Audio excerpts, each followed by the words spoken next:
This is a story about Skarloey, based on the Railway series by the Reverend W. Awdry, and read aloud by me, Chris Richardson.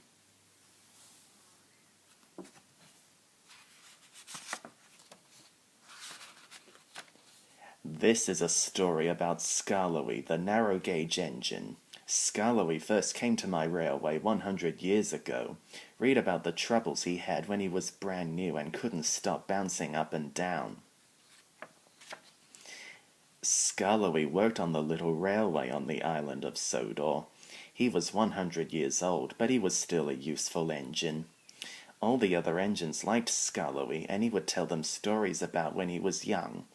Everyone's favorite story was about the time Skarloey first came to the little railway. Skarloey was built at the same time as another engine called Rheneas.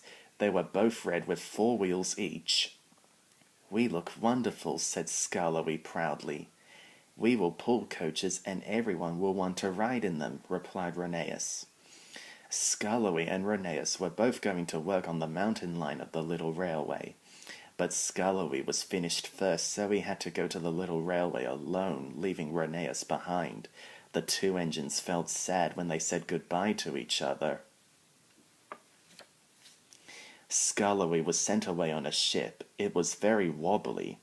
At the port, they used the ship's cranes to lift Skarloey onto the shore. The ship's cranes were called derricks, and they nearly turned Skarloey upside down. "How dare they treat me like this?" said Skarloey crossly. He was left hanging from the derricks for a long time. At last, an engine arrived to take him to the mountain line. "About time," huffed Skarloey. It was dark when Skarloey arrived at the mountain line. He felt lonely and miserable. "I wish Rheneas was here," he said sadly. Next morning there were trucks everywhere. They rattled and roared past Skarloey. "There's no engine pulling them," said Skarloey in surprise. "The trucks come down the mountain by gravity," explained the manager, "but the empty ones need taking up again. That's why you've come." "What?" said Skarloey crossly. "I don't want to pull trucks. Can't I pull coaches, sir?" "Certainly not," said the manager. "We have to finish building this line, and for that we need trucks. The inspector is coming to look at the line soon." Skarloey was furious. When the workmen tried to start him, his fire wouldn't burn. He made no steam. He just blew smoke at them.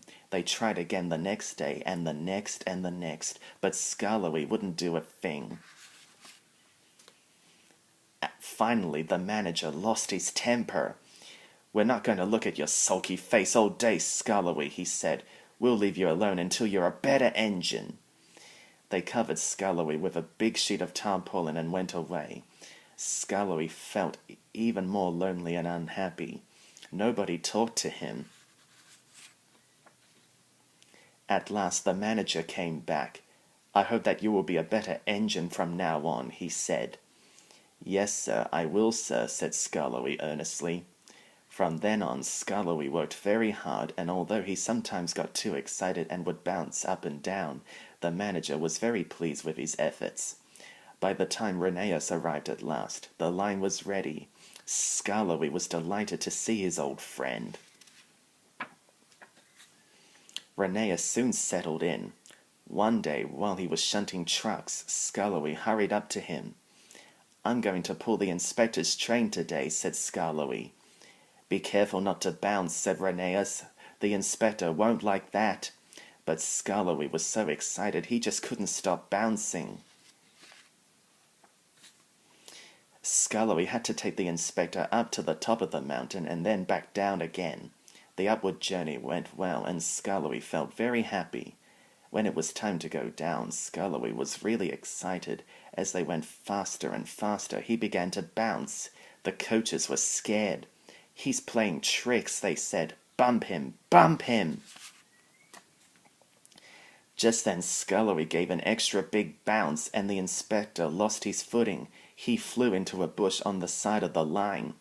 The driver stopped the train. The inspector was not hurt, but he was very cross. From now on you will stay in the shed, he said to Skarloey. You are a bad engine. When the inspector told the manager what had happened, the manager felt sorry for Skarloey. He knew that he had been trying very hard to be good. What Skarloey needs is an extra pair of wheels, he said. Then he won't bounce any more. So Skarloey was sent off to the works. When Skarloey came back, Rheneas hardly recognized him. He had 6 wheels and a brand new cab, and he looked very smart. Now let's see what you can do, said the manager.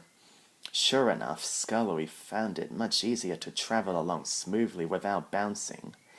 From then on, Skarloey pulled coaches and trucks up and down the track as easily as anything, and he didn't bounce his passengers once. And 100 years later, he is still as good as new.